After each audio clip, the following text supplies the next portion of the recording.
नमस्कार। आज जिस विषय पे हम लोग बात करेंगे वह विषय कैरियर से जुड़ा हुआ है। अमूमन ऐसा देखा गया है, खास करके हमारे उत्तर प्रदेश और बिहार में, कि बच्चे 12वीं के बाद या तो इंजीनियरिंग की तैयारी करते हैं या फिर मेडिकल की तैयारी करते हैं। कई बार उनको समझ में नहीं आता है कि आगे क्या करना है और वह उस भेड़चाल में शामिल हो जाते हैं जिसमें हर बच्चा या तो खुद को डॉक्टर के रूप में या इंजीनियर के रूप में देखता है। भले ही उन्हें वह पेशा पसंद हो या ना हो, लेकिन उनके सामने कोई विकल्प उनको दिखाई नहीं देता है। तो क्या वाकई में 12वीं के बाद या कैरियर के रूप में सिर्फ इंजीनियर या डॉक्टर ही हमारे सामने एक पेशा है, या इसके अलावा भी कुछ है? आज हम इसी पे बात करेंगे। लेकिन इससे पहले कि मैं बात करूं या विषय के विस्तार में जाऊं, अगर आपने अभी तक इस चैनल को सब्सक्राइब नहीं किया है तो ज़रूर करें।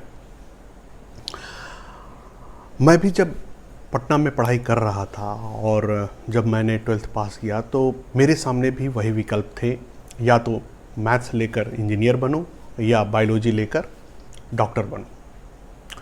लेकिन मेरा मन इन दोनों ही पेशा में बिल्कुल जाने का नहीं था और मैं वहाँ बनारस हिंदू यूनिवर्सिटी आर्ट्स लेकर पहुँचा।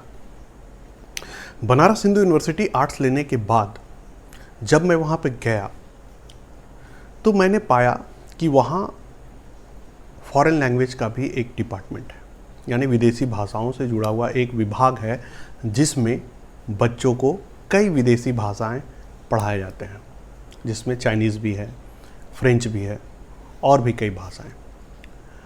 बाद में मुझे ये एहसास हुआ कि कुछ बच्चों का, मेरे ही अपने मित्रों का, काफ़ी अच्छा प्लेसमेंट विदेशों में भी हुआ, देश में भी हुआ, और आज मेरे कई दोस्त सिंगापुर में हैं, फ्रांस में हैं।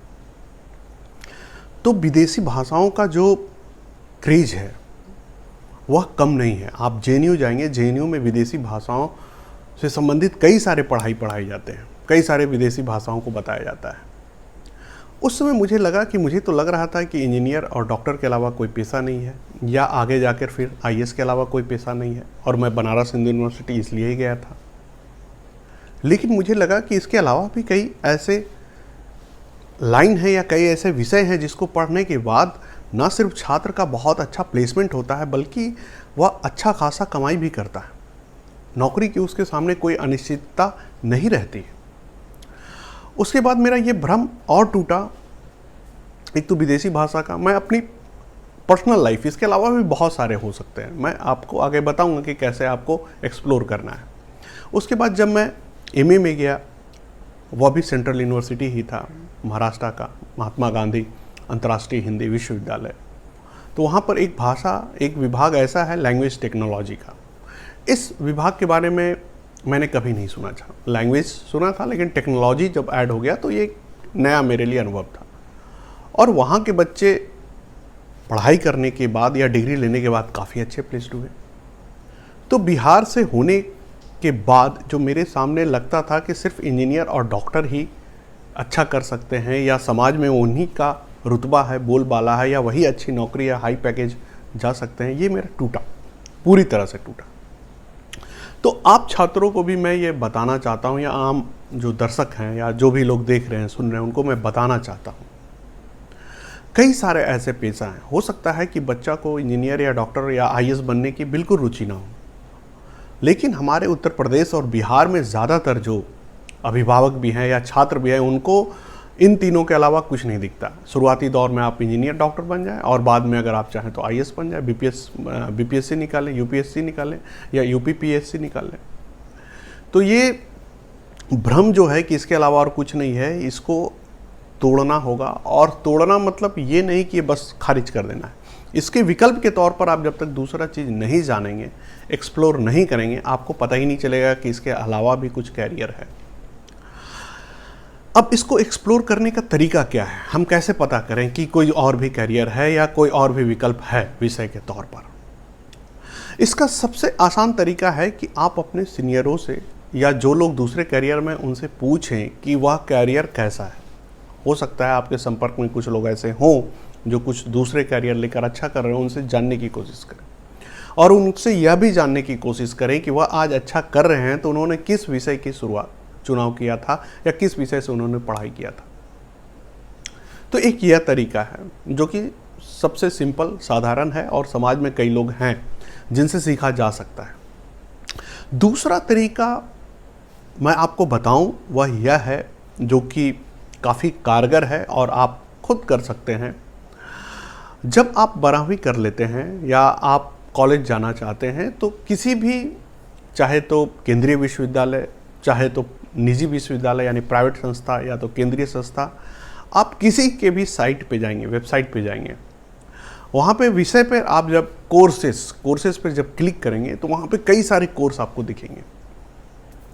अब उन कोर्सेस में से आप देखिए कि कुछ अलग कौन सा लग रहा है जिसकी समझ आपके अंदर नहीं बन पड़ रही है। बाकी को आप समझ रहे होंगे और समाज से उसका तुलनात्मक अध्ययन भी कर लेंगे कि भाई इंजीनियरिंग है, डॉक्टरिंग है, नर्सिंग है, और भी कोई कोर्स है, जर्नलिज्म, मास कम्युनिकेशन है, MBA है, BBA है। आपको पता है कि इनमें क्या भविष्य है या इनका वर्तमान क्या है। लेकिन कुछ ऐसे कोर्स भी हो सकते हैं जिनके बारे में आपको पता ना हो। आप उन कोर्सेस के बारे में सुने, पढ़ें और उसके बाद कैरियर काउंसलिंग, मतलब हर यूनिवर्सिटी में, खास करके निजी विश्वविद्यालयों में एक नंबर होता है जिस पे आपको कैरियर काउंसलिंग के लिए वो हेल्प करते हैं। आप उस कोर्स के बारे में पूछें कि उसका क्या भविष्य है, लेकिन वहीं तक ना रह जाएं, क्योंकि हो सकता है कि कई विश्वविद्यालय अपने हित के लिए उसको बढ़ा चढ़ा के आपको दिखाएं। आप कोशिश करें कि उस विषय या उस कोर्स से जुड़ा हुआ कोई छात्र आपको मिल जाए। मान लीजिए आपने मन बना लिया है कि उस कोर्स में एडमिशन लेना है, इसका मतलब बड़ी डिसीजन आप लाइफ में लेने जा रहे हैं, तो आप उस विश्वविद्यालय में जाएं, उस यूनिवर्सिटी में जाएं और वहाँ जाने के बाद विभाग में जो बच्चा उस विषय में पढ़ रहा है उनसे बात करें। ये सबसे प्रामाणिक और काफ़ी सुरक्षित तरीका है किसी भी विषय के बारे में जानने का। उनसे पूछें कि इसका भविष्य क्या है या वर्तमान क्या है, इसको पढ़ने के बाद क्या मिलेगा और इस डिपार्टमेंट से कितने बच्चों का पहले से प्लेस्ड हो चुका है या वे क्या कर रहे हैं, किस ऊंचाई पे है। इसके बाद आपको पूरी तरह से अनुमान हो जाएगा कि इसमें क्या भविष्य है, क्या वर्तमान है, इसको पढ़ने के बाद क्या मिलेगा और हम कहाँ तक पहुँच पाएंगे। ये सबसे अच्छा तरीका है। थोड़ा इसमें मेहनत है, श्रम है। अगर आप कॉन्टैक्ट डेवलप कर लेते हैं तो फ़ोन पे भी बात कर सकते हैं। अगर नहीं डेवलप हो पाता है तो आप जाकर डिपार्टमेंट में भी सीधे सीधे बात कर सकते हैं। तो एक यह तरीका आपको मैंने बताया। उसके बाद जो अगला तरीका यह है कि आपने कोर्स वहाँ से पढ़ लिया। अब आपके सामने कई सारे गुरुजन होंगे, आपको कॉलेज में पढ़ाए होंगे, स्कूल में पढ़ाए होंगे। कॉलेज में तो खैर आपको जाना है, मान लीजिए कि कोई आपके भैया होंगे, कोई आपके सीनियर होंगे, उनसे आप पूछिए कि ये कोर्स के बारे में क्या आपने सुना है और इसका क्या भविष्य है। मैं ये नहीं कहता कि इसके बाद आप उसमें एडमिशन ले लीजिए, लेकिन जिज्ञासा आपकी शांत होगी कि यह भी विकल्प हो सकता है। This can also be an option to choose to study and to do better in the career. So यह भी एक अच्छा कारगर तरीका है। उसके अलावा एक तरीका और आपको बताएं कि जैसे ही आप 12वीं करते हैं, कैरियर से रिलेटेड कई सारे आपको विज्ञापन आते हैं, कैरियर से रिलेटेड कई सारे मैगजीन निकलते हैं। आप कोशिश करें कि उन मैगजीन को भी खरीदें जो कैरियर विशेषांक होते हैं। उनमें भी आपको नए नए कैरियर के रूप में बताया जाता है या अखबारों में वो आता है। आप वहाँ से भी मार्गदर्शन ले सकते हैं। तो भेड़ चाल में जब आप शामिल होते हैं, जैसे इंजीनियर, डॉक्टर बनना एक भेड़ चाल है, तो आप अच्छा करेंगे तो किसी भी लाइन में आप चमक सकते हैं, स्टार बन सकते हैं। लेकिन आप अगर औसत रह जाएंगे तो फिर कुछ नहीं। जबकि अगर भेड़ चाल से इतर आप होते हैं तो आप हो सकता है कि बहुत अच्छा कर सकें या आपको मन माफिक या आपके पसंद का करियर मिल जाए जो आप करना चाहते हैं। तो चुनाव आपका है।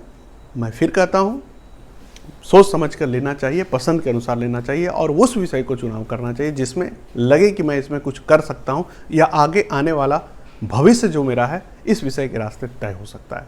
ना कि उस विषय का चुनाव करना चाहिए जो कि हमारे ऊपर थोप दिया गया है, चाहे वह कोई हो या समझा दिया गया है, भले ही अंदर से हमारी इच्छा कर रही हो या ना कर रही हो। तो ये शुरुआती दौर में इस तरह के निर्णय लेने से, सटीक लेने से पूरी लाइफ जो है वह आराम से कटती है या बहुत खुशनुमा होता है और हम कैरियर को एंजॉय करते हैं। वो हम पे थोपा हुआ नहीं या बर्डन नहीं होता। तो आज मुझे इतना ही बात आपसे करना था। आगे मैं फिर से इसी तरह से महत्वपूर्ण विषय के साथ आपके सामने आऊँगा। तब तक के लिए धन्यवाद।